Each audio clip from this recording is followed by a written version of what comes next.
A year had passed since the day Daniel was laid to rest, but for Emma and her son Liam, time felt like it had stopped moving forward.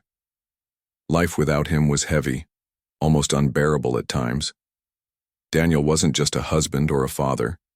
He was the heart of their home, the one who made mornings brighter with his laughter and evenings warmer with his stories.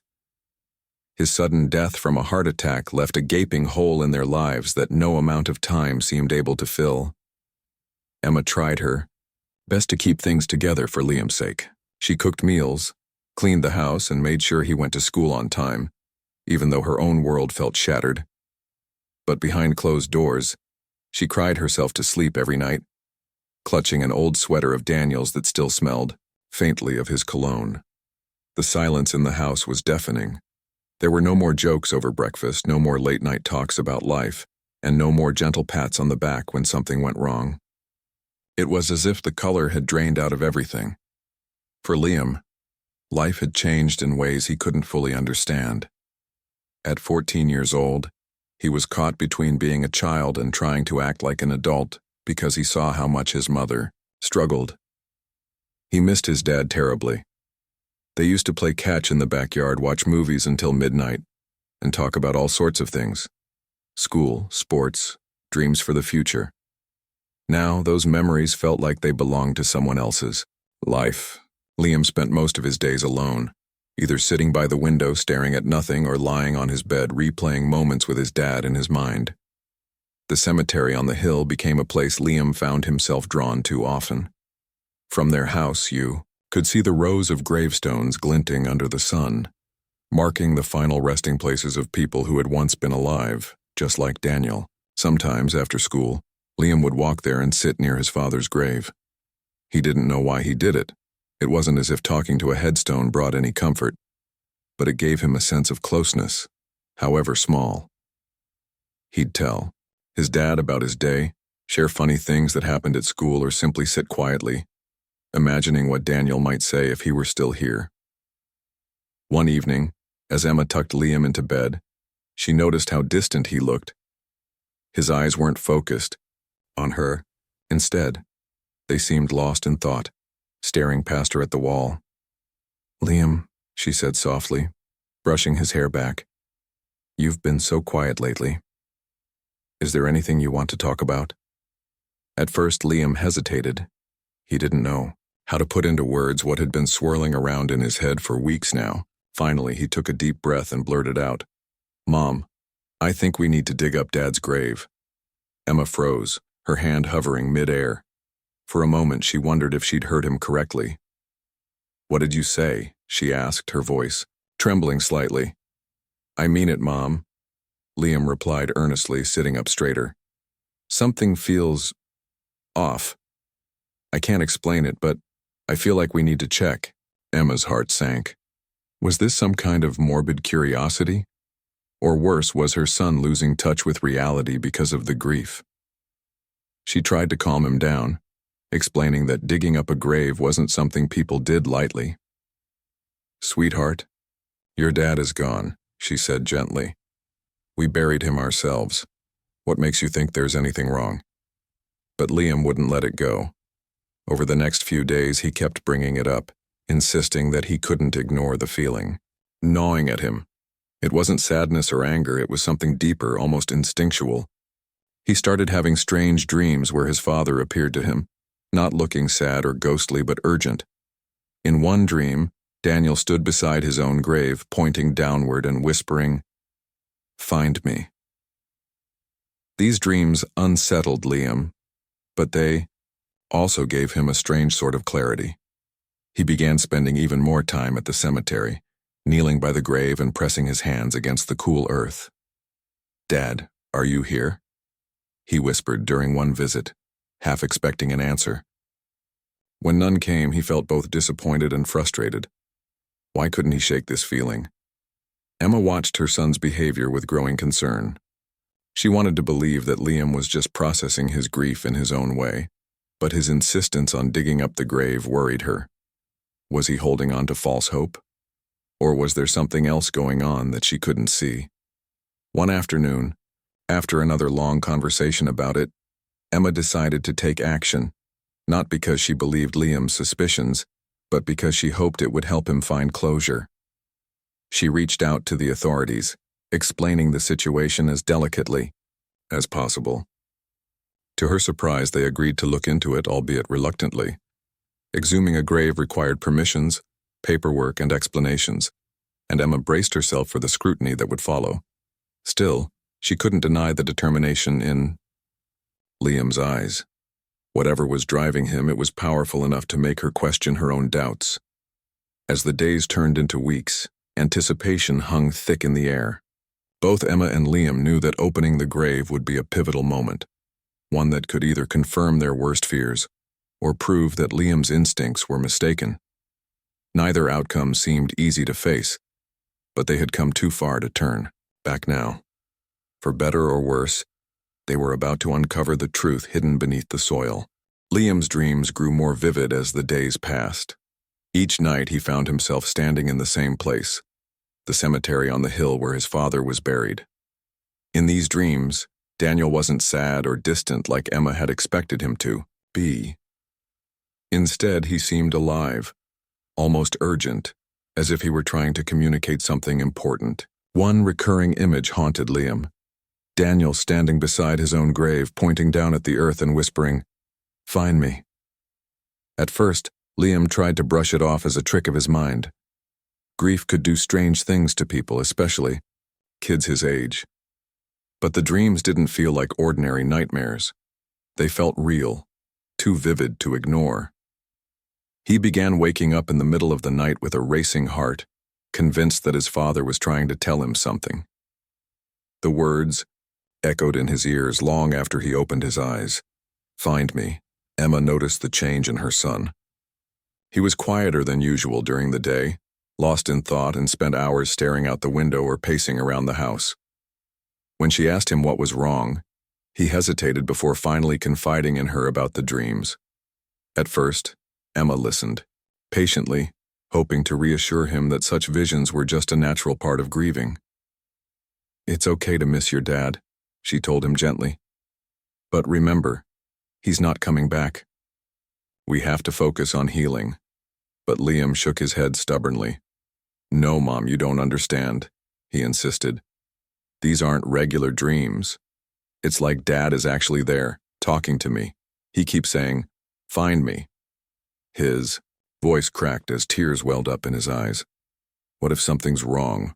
What if we buried him wrong? The idea sent a chill down Emma's spine. She wanted to dismiss it as impossible. After all, they had been present at the funeral, watched as the coffin was lowered into the ground. How could there be any mistake? Still, the look in Liam's eyes stopped her from brushing it aside completely. There was a desperation in his tone, a conviction that went beyond childish imagination. Determined to help her son find peace, Emma agreed to visit the cemetery with him. Maybe seeing the grave again would ease his worries, or at least give them both some clarity. On a crisp autumn afternoon, mother and son walked together up the winding path to the hilltop cemetery.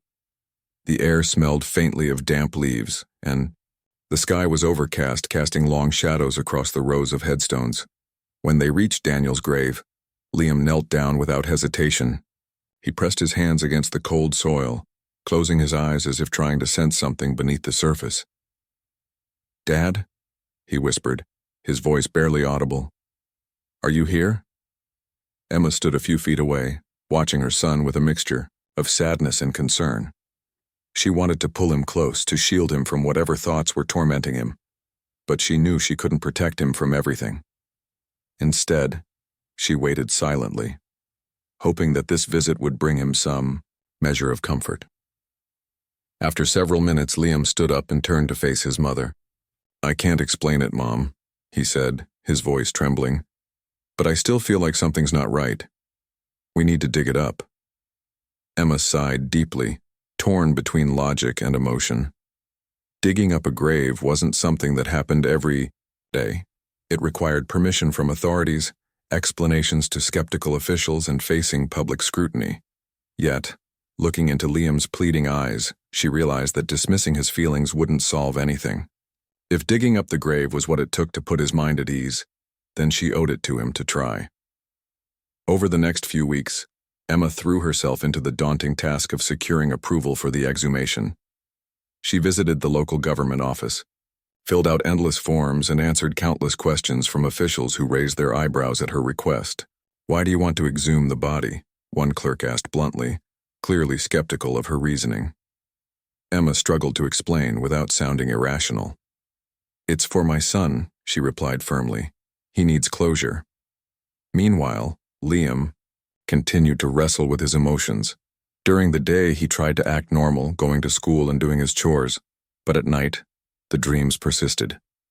Daniel's voice grew louder, more insistent, until Liam felt like he couldn't breathe. Without thinking about it, he started carrying a small photograph of his father everywhere he went, clutching it tightly whenever doubt crept in. Finally, after what felt like an eternity, the paperwork was complete, and permission was granted. The authorities agreed to supervise the exhumation, ensuring that everything was done legally and respectfully. On the appointed day, Emma and Liam arrived at the cemetery early in the morning, their hearts pounding with a mix of anticipation and dread. A team of workers stood by, ready to begin the process, while a small crowd of curious onlookers gathered nearby. As the workers began digging, Emma held Liam's hand tightly, squeezing it whenever her nerves threatened to overwhelm her. The sound of shovels scraping against the earth echoed through the quiet cemetery, each strike sending a fresh wave of anxiety coursing through her veins. Liam, however, remained eerily calm, his gaze fixed on the growing hole in the ground. When the coffin was finally unearthed and brought to the surface, everyone fell silent. The workers carefully pried open the lid, revealing its contents. For a brief moment, no one moved or spoke. Then, as the reality of what lay inside sank in, gasps rippled through the group. Inside the coffin wasn't Daniel. It was someone else entirely, a stranger whose face neither Emma nor Liam recognized. Emma staggered backward, her knees buckling under the weight of shock. Tears streamed down her cheeks as she clutched Liam's shoulder for support. This isn't him," she stammered, her voice breaking. "Who is this?" Liam stared at the unfamiliar figure, his mind struggling to process what he was seeing. All the doubts, fears, and suspicions he'd carried for so long suddenly made sense. And yet, none of it made sense at all. How could this have happened? Who was lying in Daniel's grave, and where was his father? The discovery sent shockwaves through the small town. Neighbors whispered behind closed doors, speculating about how such a grave error could occur. Reporters descended upon the cemetery, eager to uncover the truth behind the mysterious mix-up. Meanwhile, Emma and Liam were left reeling, their grief compounded by betrayal and confusion. They had trusted the system, followed the proper procedures, and yet somehow Daniel's final resting place had been stolen from them. That night, as they sat together in silence, Liam broke the quiet with a single question.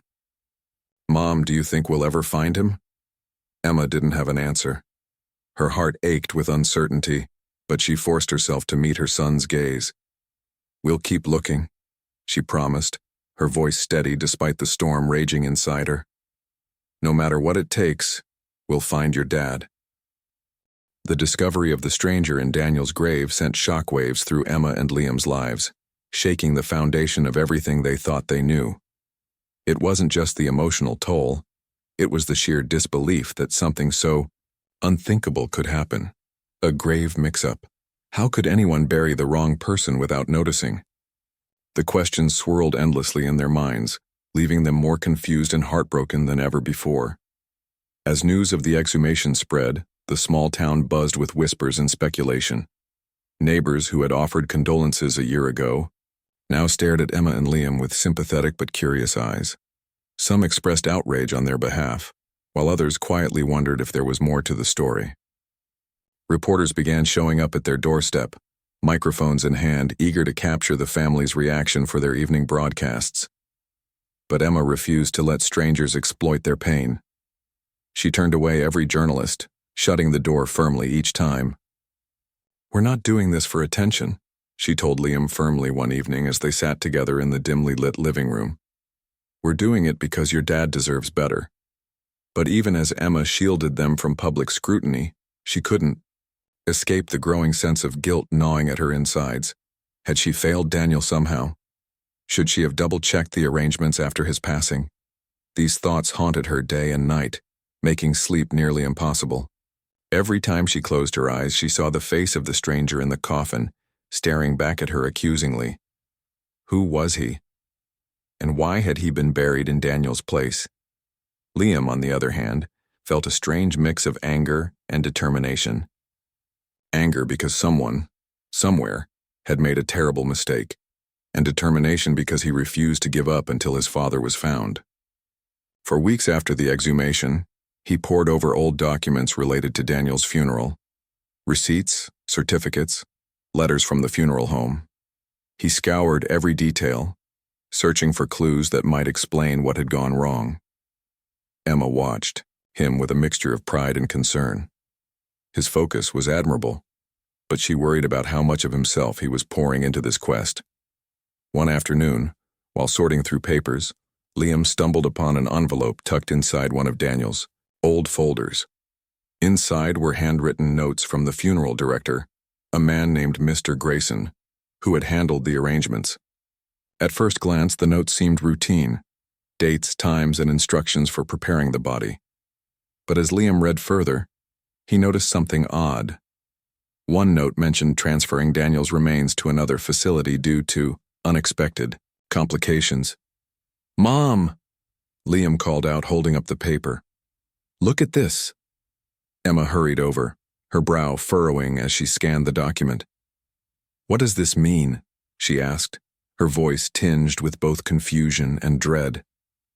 "I think it means Dad's body might not have stayed where we thought it did," Liam replied, his tone serious.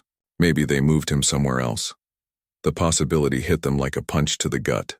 If Daniel's body had been transferred, then the search for him was far from over. But where would they even begin? The note didn't specify which facility or provide any contact information. All they had was a name, Mr. Grayson. With renewed resolve, Emma decided to pay a visit to the funeral home the next morning. She wanted answers, and she wasn't going to leave until she got them. When she arrived, the building looked exactly as she remembered it, somber and quiet, with black drapes framing the windows. A bell jingled softly as she stepped inside, and a young receptionist greeted her with a polite smile. "I need to speak to whoever is in charge," Emma said firmly, her voice steady, despite the storm of emotions raging within her. The receptionist hesitated for a moment before nodding. "Let me see if Mr. Grayson is available." A few minutes later, an older man appeared, his expression cautious but kind. "Mrs. Carter?" he asked, extending a hand. "How can I assist you?" Emma wasted no time getting to the point. She explained the situation, the exhumation, the stranger in Daniel's grave, and the note about transferring his remains. As she spoke, Mr. Grayson's face grew pale. He listened intently, occasionally jotting down notes, until she finished. "This is deeply troubling," he admitted, running a hand through his thinning hair. "I'm so sorry you've had to go through this. Let me look into our records right away." For the next hour, Mr. Grayson sifted through files, muttering under his breath as he flipped through pages.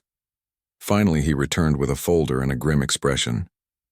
"It seems there was indeed a transfer," he confirmed. "At the time, we were dealing with an unusually high volume of cases, and some bodies were temporarily relocated to another facility to accommodate the workload. Unfortunately, record-keeping during that period wasn't as thorough as it should have been." Emma's stomach churned. "So where is my husband now?" she demanded, her voice trembling with emotion. Mr. Grayson hesitated, clearly uncomfortable. "Based on what I can gather, his remains were sent to a facility in another state. However, I'll need to verify the exact location and confirm whether the transfer was completed properly." Emma left the funeral home feeling both hopeful and frustrated. Hopeful because they finally had a lead, and frustrated because the trail was still murky. That evening, she shared the update with Liam, who immediately insisted they follow up on it. "We can't wait around for someone else to figure this out," he said passionately. "We have to go ourselves." And so, after days of preparation, Emma and Liam set off on a journey to find Daniel. They traveled across state lines following the vague directions provided by Mr. Grayson. Along the way, they encountered challenges they hadn't anticipated: dead ends, uncooperative officials, and long hours spent driving through unfamiliar towns. But none of it deterred them. Each new clue brought them closer to the truth, and to Daniel. Their first stop was a modest funeral home in a neighboring state. The staff there greeted them warmly but seemed baffled by their inquiry. "We don't recall receiving anyone matching your husband's description," the manager said after reviewing their logs, "but we'll keep looking." Disappointed but undeterred, Emma and Liam pressed on. They visited 2 more facilities, each time hoping against hope that this would be the one. But the pattern repeated itself: sympathetic staff, incomplete records, and no sign of Daniel. Despite the setbacks, Liam remained steadfast. He reminded his mother of all the reasons they couldn't give up. "Dad wouldn't have given up on us," he said one night as they sat in a roadside motel, eating takeout from styrofoam containers. "We owe it to him to keep going." Emma nodded, tears welling up in her eyes. "You're right," she whispered. "We owe him everything." Finally, after weeks of searching, they received a breakthrough. A call came in late one evening from a coroner's office in a distant city. "We may have located your husband's remains," the woman on the other end of the line said cautiously. "There's an unmarked grave here that matches the time frame and circumstances you described. We'll need DNA confirmation, but it's possible this is him." The news left Emma and Liam speechless. After months of uncertainty, they finally had a real lead. The next morning, they packed their bags and headed toward the city, their hearts pounding with anticipation. As they approached the cemetery where the unmarked grave was located, Liam gripped his mother's hand tightly. "What if it's him?" he asked, his voice barely above a whisper. Emma took a deep breath, trying to steady herself. "Then we bring him home," she replied, her voice filled with quiet determination. When they arrived at the gravesite, they were met by a team of professionals ready to assist with the exhumation. As the workers carefully unearthed the casket, Emma and Liam stood side by side, holding on to each other for support. When the lid was finally opened, revealing the face of a man they hadn't seen in over a year, they both collapsed into sobs. It was Daniel. Through tears of relief and joy, Liam reached out to touch his father's cold hand. "We found you, Dad," he whispered. "We never stopped looking." In that moment, the weight of their journey lifted slightly. Though Daniel was gone, they had brought him back to where he belonged, with them. And though the road ahead would still be difficult, they faced it together, united by love and the unbreakable bond of family. The discovery of Daniel's remains in the unmarked grave marked a turning point for Emma and Liam, but it also opened the door to a whirlwind of questions that demanded answers. How had such a catastrophic error occurred? Who was responsible for ensuring that bodies were properly identified and handled with care? And most importantly, who was the stranger buried in Daniel's original grave? Emma's determination to uncover the truth grew stronger with each passing day. She refused to let the matter rest until every loose end was tied up. For Liam, the need for closure went beyond just finding his father. He wanted accountability. He couldn't shake the feeling that someone, somewhere, had failed them, and he wanted to know why.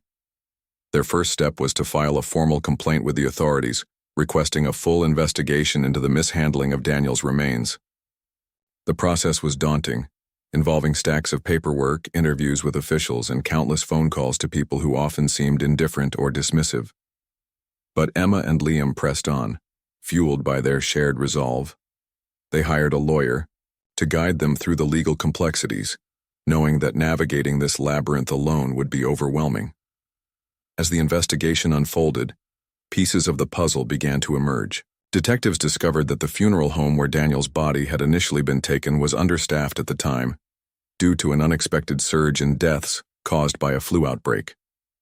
In an effort to manage the workload, employees resorted to cutting corners, mislabeling files, failing to double-check identifications, and even transferring bodies without proper documentation. It was a chaotic period, and mistakes had piled up quickly. One former employee, a young man named Ryan, eventually came forward with critical information. He confessed to tampering with records during his time at the funeral home, admitting that he had swapped labels on 2 bodies after realizing they were scheduled for burial on the same day. "I thought no one would notice," he said during questioning, his voice trembling. "It was supposed to be temporary. I planned to fix it later, but then things got out of hand." Ryan explained that the body mistakenly buried in Daniel's grave belonged to a man named Thomas Keller, who had passed away under similar circumstances around the same time. Due to administrative errors, Thomas's family had unknowingly buried him in Daniel's plot, while Daniel's remains were sent elsewhere without anyone realizing the mix-up. The revelation left Emma reeling. She felt a mixture of anger and sadness, not just for herself and Liam, but also for Thomas's family, who must have been equally devastated upon learning the truth. "This isn't just about us anymore," she told Liam one evening as they sat together in the living room. "There are other families out there who deserve answers too." Determined to reach out, Emma contacted Thomas Keller's widow Susan, who lived several states away. Their conversation was emotional, filled with tears and apologies on both sides. Susan revealed that her husband's death had been sudden and unexpected, leaving her struggling to cope with grief and confusion. When she learned about the mix-up, she broke down completely. "I don't understand how this could happen," she sobbed over the phone. "We trusted them to take care of him." Emma assured Susan that they weren't alone in this fight. Together, they agreed to work toward holding the funeral home accountable for its negligence. With Susan's support, Emma and Liam joined forces with other affected families, forming a coalition to demand justice. Their collective voices carried weight, drawing attention from local media outlets and prompting calls for stricter regulations in the funeral industry. Meanwhile, Liam found himself grappling with conflicting emotions. On one hand, he felt relief, knowing that his father's final resting place had been located. On the other hand, the knowledge that someone else, a stranger, had been buried in Daniel's grave weighed heavily on him. He couldn't help but wonder what Thomas Keller's life had been like, whether he'd been kind or brave or funny. The idea of another family enduring the same pain they had felt unbearable. To process these feelings, Liam began writing letters. Letters he never intended to send.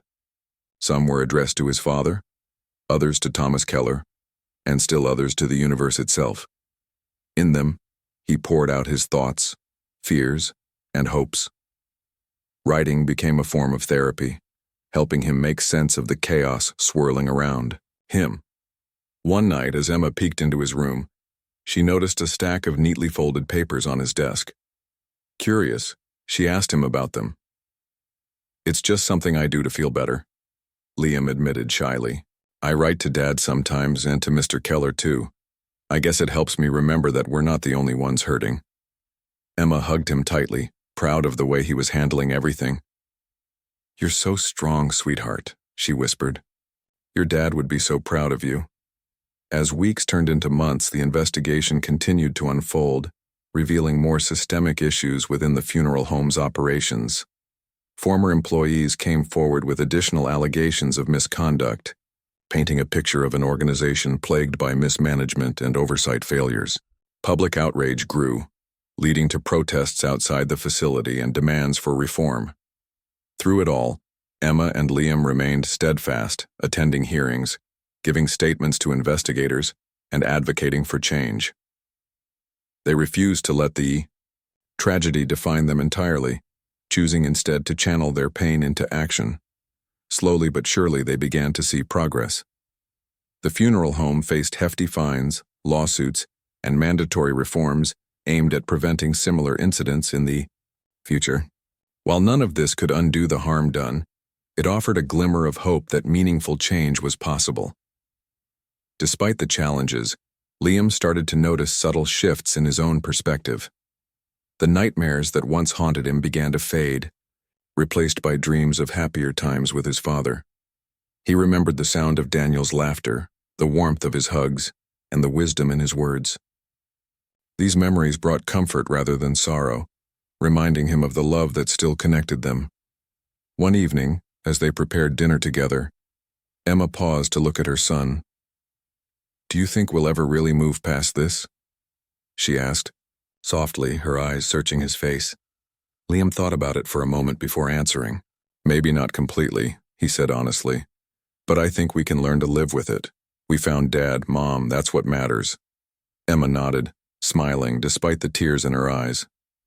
"You're right," she said. "And we'll keep fighting. For him, for us, and for everyone else who deserves better." In the days that followed, Emma and Liam made plans to organize a memorial service for Daniel, inviting friends, family, and even some of the people who had supported them along the way. It would be a celebration of his life, a chance to honor the man he was and the legacy he left behind. As they worked on the arrangements, Liam felt a renewed sense of purpose. Though the journey had been long and painful, it had taught him something invaluable. Love didn't disappear when someone died, it simply transformed, finding new ways to guide and sustain those left behind. The decision to organize a memorial service for Daniel was both healing and daunting for Emma and Liam. It wasn't just about saying goodbye again. It was about reclaiming what had been lost. Dignity, closure, and the chance to celebrate Daniel's life in a way that felt true to who he was. For months, their lives had been consumed by grief, anger, and the relentless pursuit of answers. Now, as they shifted their focus toward honoring Daniel, they found themselves navigating unfamiliar territory, balancing sorrow with gratitude, pain with joy. Emma took charge of the planning, determined to create an event that reflected Daniel's personality. She remembered how much he loved music, laughter, and bringing people together. "It should feel like him," she told Liam one evening as they sat at the kitchen table brainstorming ideas. "Not sad or heavy, but warm and full of life." Liam nodded thoughtfully. "Yeah, Dad would have hated anything too serious," he said with a small smile. "He always said funerals were supposed to make people laugh, not cry." With this vision in mind, they began reaching out to friends, family members, and even neighbors who had known Daniel well. The response was overwhelming. People eagerly offered to help, whether by sharing stories, contributing food, or volunteering to set up the venue. One neighbor, Mrs. Harper, surprised them by offering her sprawling backyard as the location for the memorial. "Daniel used to stop by all the time to chat," she explained, her eyes misty with emotion. "I can't think of a better place to honor him." As word spread about the upcoming service, more people came forward to express their condolences and their outrage over what had happened. Many shared similar frustrations with the funeral industry, recounting their own experiences of feeling powerless or misled during difficult times. These conversations only strengthened Emma and Liam's resolve to use the memorial not just as a tribute to Daniel, but also as a platform to raise awareness about the need for accountability and reform. 1. Of the most touching moments came when Susan Keller, Thomas's widow, reached out to say she wanted to attend. "I know it's your day to celebrate Daniel," she wrote in a heartfelt message, "but I'd like to be there if you don't mind. Thomas deserves to be remembered too." Her words moved Emma deeply, and she immediately invited Susan to speak during the service. In the days leading up to the memorial, Emma and Liam worked tirelessly to ensure everything was perfect. They decorated the space with photos of Daniel, strings of fairy lights, and bouquets of his favorite flowers, sunflowers. A playlist of his beloved songs played softly in the background as guests arrived, creating an atmosphere that felt intimate and welcoming. Friends brought dishes to share, turning the gathering into a potluck-style celebration reminiscent of the barbecues Daniel used to host. When the day finally arrived, the backyard was filled with laughter, tears, and countless stories about Daniel. Old friends hugged each other tightly, catching up on years gone by while children ran around playing games under the watchful eyes of adults. The air buzzed with energy, a testament to the impact Daniel had on those around him. The ceremony itself was simple yet profound. Emma stood before the crowd, clutching a framed photo of Daniel, and spoke from the heart. "Today isn't about sadness," she began, her voice steady despite the lump in her throat. "It's about remembering the man who made our lives brighter, the man who taught us to find joy even in the hardest moments. Daniel loved people. He loved making them smile, making them feel seen. And today, we're doing exactly what he would have wanted, coming together to celebrate life." Her words drew murmurs of agreement from the audience, many of whom wiped away tears as they nodded along. When it was Liam's turn to speak, he stepped forward nervously, clutching a piece of paper covered in his neat handwriting. Taking a deep breath, he began reading aloud the letter he had written to his father. "Dear Dad," he started, his voice trembling slightly, "I miss you so much. There are days when I wish I could hear your voice or feel your hand on my shoulder. But even though you're not here, I still feel you everywhere, in the wind, in the stars, in the memories we shared. You taught me how to be brave, how to stand up for what's right, and how to never give up, even when things seem impossible. That's why Mom and I kept looking for you. We knew you'd want us to fight for the truth." By the time Liam finished speaking, there wasn't a dry eye in the crowd. His honesty and vulnerability struck a chord with everyone present, reminding them of the resilience that comes from love. As he stepped back to join his mother, Emma wrapped an arm around him, holding him close. Susan Keller then took the stage, her presence commanding respect and compassion. Clutching a photo of Thomas, she spoke briefly about her husband's kindness and humor, drawing parallels between the two men whose lives had become intertwined through tragedy. "Thomas would have liked Daniel," she concluded with a bittersweet smile. "And I think Daniel would have liked him too." The service ended with a symbolic gesture, releasing balloons into the sky. Each guest held a balloon inscribed with a personal message to Daniel or Thomas, letting go of their grief while keeping the memories alive. As the colorful orbs floated higher and higher, disappearing into the clouds, Emma and Liam stood side by side, watching in silence. For the first time in months, they felt a sense of peace, a quiet understanding that Daniel was finally home, surrounded by love. But the journey didn't end there. Inspired by the support they had received, Emma and Liam decided to take their advocacy further. They partnered with local organizations to push for legislative changes in the funeral industry, advocating for stricter regulations and greater transparency. Their story resonated with people across the country, sparking conversations about accountability and the importance of treating human remains with care and respect. Through interviews, public appearances, and grassroots efforts, Emma and Liam became voices for change, channeling their pain into purpose. They traveled to nearby towns, meeting with families who had faced similar injustices, offering guidance and solidarity. Along the way, they discovered a strength they hadn't known they possessed, a strength born from love, loss, and the unshakable belief that no one should have to endure what they had gone through. For Liam, the experience transformed him in ways he never expected. He grew more confident, more empathetic, and more determined to make a difference. Writing letters had evolved into journaling, which eventually turned into poetry, a creative outlet that allowed him to process his emotions and connect with others. At school, he joined a student group focused on social justice, using his voice to advocate for marginalized communities and systemic reforms. Emma, too, found solace in action. She channeled her grief into building connections, forming friendships with people who understood her struggles and shared her passion for change.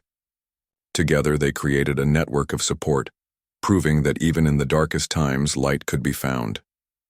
As weeks turned into months, Emma and together embraced a new rhythm of life, one that acknowledged the past without being defined by it. They visited Daniel's grave often, leaving sunflowers and notes behind as tokens of their enduring love. Each visit brought a renewed sense of gratitude for the time they had shared with him for the lessons he had taught them, and for the bond that continued to guide them forward. Though the road ahead remained uncertain, Emma and Liam faced it with courage and hope. They had learned that healing wasn't linear, it was messy, unpredictable, and deeply personal. But through their unwavering commitment to each other and to Daniel's memory, they had discovered something extraordinary. Even in the face of unimaginable loss, love could endure, evolve, and ultimately triumph. The aftermath of the memorial service brought a sense of calm that Emma and Liam hadn't felt in years. It wasn't just the act of celebrating Daniel's life, or finally laying him to rest properly. It was the realization that they had done everything they could to honor him. The weight of uncertainty, the relentless pursuit of answers, and the emotional toll of uncovering the truth no longer loomed over them like shadows. Instead, they found themselves stepping into a new chapter of their lives, one defined not by loss but by resilience. For Emma, the change was subtle yet profound. She began rediscovering pieces of herself that grief had buried beneath layers of sorrow. In the weeks following the memorial, she started volunteering at a local community center, helping families navigate difficult times. Her experiences with the funeral home investigation and advocacy work had given her insights she never imagined she'd possess. She knew firsthand how isolating grief could feel, how overwhelming it was to fight for justice when the system seemed stacked against you. Now she wanted to be the person she wished she'd had during those dark days. A guiding hand, a listening ear, someone who understood. Liam noticed the shift in his mother almost immediately. Gone was the constant weariness in her eyes. Instead, there was a spark of purpose. He admired her strength, but he also worried about her taking on too much. One evening, as they sat together on the porch watching the sunset, he voiced his concerns. "Mom, are you sure you're okay with all this?" he asked gently. "You've been through so much already."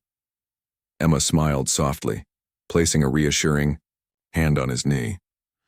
"I'm doing this because it helps me heal," she replied. "Helping others reminds me of your dad, how he always put people first. It makes me feel closer to him." Her words resonated deeply with Liam. Like his mother, he had begun finding ways to channel his emotions into action. At school, he threw himself into projects that allowed him to express himself creatively. His poetry, once a private outlet, became something he shared openly. During a talent showcase, he recited a piece dedicated to Daniel, capturing the audience's attention with its raw honesty. When he finished, the room erupted in applause, and several classmates approached him afterward to share how moved they were. For the first time, Liam realized that his story wasn't just his own. It had the power to inspire others. As spring turned into summer, Emma and Liam grew closer than ever before. Their bond, forged in the fires of adversity, became unbreakable. They spent weekends hiking trails Daniel used to love, visiting places that held special meaning for their family. On one such trip, they stumbled upon a secluded clearing surrounded by tall trees and wildflowers. It felt magical, almost sacred, and without saying a word, they both knew it was perfect. Together they decided to scatter some of Daniel's ashes there, creating a private sanctuary where they could visit whenever they needed to feel close to him. That day marked another turning point for them. Standing in the clearing with sunlight filtering through the leaves above, they held hands and whispered memories of Daniel. Emma laughed as she recounted a funny story about how Daniel once got lost while trying to take a shortcut during a hike. Liam chimed in, adding details that made the tale even funnier. For a moment it felt like Daniel was right there with them, chuckling along. But healing didn't mean forgetting. There were still moments when sadness crept in unexpectedly. A familiar song on the radio, an old photo tucked away in a drawer, or the smell of Daniel's favorite cologne wafting past. These reminders weren't unwelcome. Rather, they served as gentle nudges that Daniel's presence lingered in their hearts. Instead of shrinking from these moments, Emma and Liam embraced them, allowing themselves to grieve freely without guilt. Their advocacy work continued to gain momentum, drawing attention from larger platforms. A journalist wrote an article about their journey, highlighting not only the tragedy they endured but also the positive changes they inspired. The story went viral, sparking conversations nationwide about accountability in the funeral industry. Lawmakers took notice, introducing bills aimed at improving oversight and protecting families from similar mistakes. Emma and Liam were invited to speak at conferences, sharing their story with audiences eager to learn and act. One of the most impactful moments came when they testified before a legislative committee. Sitting side by side, mother and son delivered heartfelt speeches that left lawmakers visibly moved. Emma spoke about the importance of trust between families and institutions handling end-of-life care, while Liam emphasized the human cost of negligence. "No child should have to wonder if their parent is truly gone," he said, his voice steady despite the emotion behind his words. "No family should have to question whether their loved one is resting where they're supposed to be." Their testimony played a crucial role in passing stricter regulations for funeral homes, ensuring that incidents like theirs wouldn't happen again. While the victory was bittersweet, it couldn't bring Daniel back. It offered a measure of solace knowing that their efforts had prevented other families from enduring the same heartache. As months passed, Emma and Liam settled into a rhythm that balanced activism with personal growth. They continued advocating for reform, but they also prioritized their own well-being. Emma joined a book club, reigniting her love for literature, while Liam discovered a passion for photography, capturing moments that told stories without words. Together, they explored hobbies they hadn't tried before, finding joy in simple pleasures like cooking elaborate meals or stargazing late at night. Their relationship evolved too. No longer just mother and son, they became partners in navigating life's challenges. They talked openly about their feelings, supporting each other through ups and downs. One rainy afternoon, as they sat curled up on the couch reading, Liam looked over at Emma and said, "You know, I think Dad would be proud of us." Emma set her book down and met his gaze, her eyes shining with tears. "I know he is," she replied, pulling him into a tight hug. "We've come so far, sweetheart, and we'll keep going, together." In the end, what started as a haunting mystery transformed into a testament to love, determination, and the enduring connection between parent and child. Though Daniel was gone, his legacy lived on, not just in the reforms inspired by his story, but in the strength and unity of the family he left behind. Emma and Liam proved that even in the face of unimaginable loss, hope could flourish, and love could guide them forward, and so they carried on. Not forgetting but remembering, not mourning but celebrating, not standing still, but moving ahead, one step at a time, with Daniel's memory lighting their path.